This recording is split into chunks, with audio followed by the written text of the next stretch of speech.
আজ সন্ধ্যায় যমুনায় মিটিং ডেকে বর্তমান অবৈধ রেজিম ডক্টর ইউনূসের নেতৃত্বে যে রেজিম তারা 5ই আগস্টে জোর করে ক্ষমতা দখল করেছে, তারা আওয়ামী লীগের মতো একটি ঐতিহাসিক রাজনৈতিক সংগঠন, যে সংগঠনের জন্ম হয়েছে 1949 সালের 23 জুন।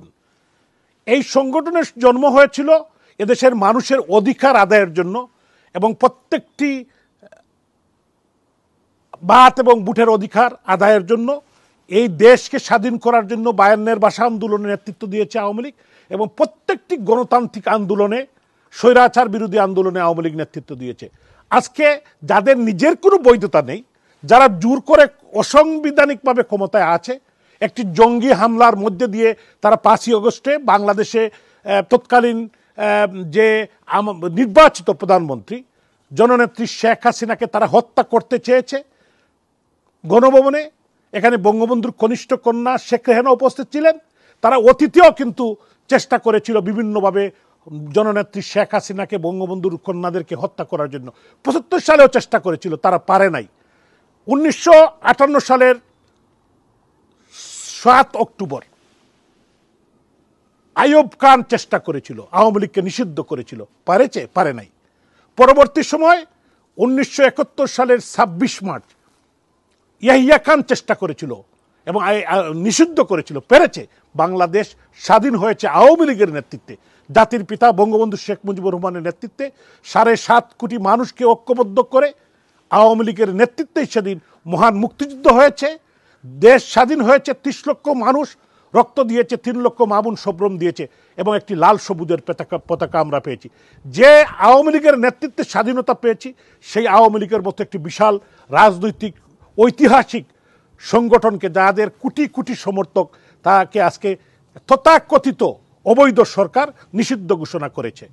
তো ওরা তো নিজেই অবৈধ, তাহলে তারা কিভাবে আওয়ামী লীগকে নিষিদ্ধ করবে? তো আমি এর তীব্র নিন্দা এবং ঘৃণা জানাই এবং ওদের এই যে নিষিদ্ধ, এই যে তথাকথিত কাগজ, এইটা বাংলার মানুষ মানে না, পৃথিবীর কোনো বিবেকবান মানুষ মানে না। এদের বিরুদ্ধে প্রতিরোধ গড়ে তোলার জন্য আমাদের দলের নেতা কর্মীদেরকে আমি আহ্বান জানাই, দেশে বিদেশে ওরা যেখানে যাবে তাদেরকে প্রতিরোধ গড়ে তুলবে। তাদের এই লন্ডনে আমরা অচিরেই মিটিং ডেকে এই লন্ডনের মাটিতে ডক্টর ইউনূস এবং তার রেজিমের কোনো সদস্যকে আসতে দেওয়া হবে না, কারণ এরা অবৈধ, এরা দেশদ্রোহী। এই দেশকে, আমাদের পবিত্র মাতৃভূমিকে তারা বিদেশিদের হাতে তুলে দিয়েছে। আপনারা দেখেছেন করিডোরের নামে, আরাকানের করিডোরের নামে তারা এই দেশ বিক্রি করে দিয়েছে, সেন্ট মার্টিন দিয়ে দিচ্ছে। আজকে আমাদের সার্বভৌমত্ব হুমকির সম্মুখীন। আমাদের বাংলাদেশের আজকে একটি যুদ্ধ অবস্থায়, দেশের ল অ্যান্ড অর্ডার সিচুয়েশন নেই, জিডিপির গ্রোথ 3%-এর নিচে কমে এসেছে। আপনারা দেখেছেন 200-র উপর ইন্ডাস্ট্রি বন্ধ হয়েছে, লক্ষ লক্ষ মানুষ বেকার হয়েছে। এদিকে খেয়াল না করে তারা তাদের ক্ষমতাকে পাকাভুক্ত করার জন্য, লং টাইম থাকার জন্য, সমস্ত রাজনৈতিক প্ল্যাটফর্মকে ধ্বংস করার জন্য, গণতান্ত্রিক শক্তিকে ধ্বংস করার জন্য ডক্টর ইউনূস এবং তার রেজিম, বিশেষ করে তার আজকের যে যারা সেখানে স্লোগান দিয়েছে, যারা যমুনার সামনে আন্দোলন করেছে, তারা কারা, তাদের পরিচয় আপনারা জানেন। তারা কিন্তু শীর্ষ জঙ্গিরা সেখানে ছিল। এদের বিরুদ্ধে আমাদেরকে, দেশবাসীকে, বিবেকবান মানুষকে ইউনাইটেড করে প্রতিরোধ গড়ে তুলতে হবে। আমি সমস্ত প্রবাসী বাঙালিরা, সমস্ত বাংলাদেশের বিবেকবান মানুষ, গণতন্ত্রমনা মানুষ, আওয়ামী লীগ, যুবলীগ, ছাত্রলীগ, স্বেচ্ছাসেবক লীগ, আমাদের এই সংগঠনের লক্ষ লক্ষ নেতাকর্মীকে আমি আহ্বান জানাতে চাই, সবাইকে আমাদের যার যা আছে আমরা প্রস্তুতি নিতে হবে এবং এদের বিরুদ্ধে প্রতিরোধ গড়ে তুলতে হবে। আমি একটি কথা বলতে চাই, ওরা কি আওয়ামী লীগের বিচার করবে? ওরা কি বঙ্গবন্ধু কন্যা শেখ হাসিনার বিচার করবে?